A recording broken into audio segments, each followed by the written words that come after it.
So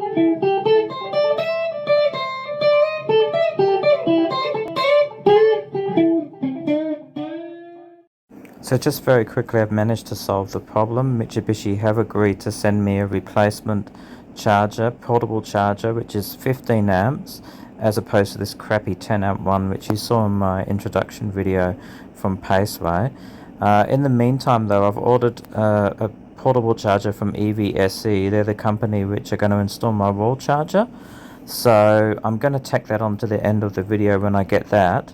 But here you can just quickly see the initial charging. It was a little bit dodgy with the wires. You'll see when I turn this over here, the wires actually cut out, so I did have to jiggle around with it to get it to work. But not to worry, I've got a new one now. Plugged in my new charger, which I got, which is one from EVSA Australia, which is also, they're also going to put my wall charger in. So yeah, very happy with it.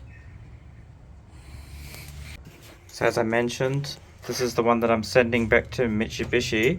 It's this crappy old 10 amp charger, and they're sending me a new 15 amp charger, which they said comes with the car. So I'll just keep that on me if I've got the opportunity to charge it with a 15 amp. Otherwise I've got the new 10 amp one at home until I get a wall charger.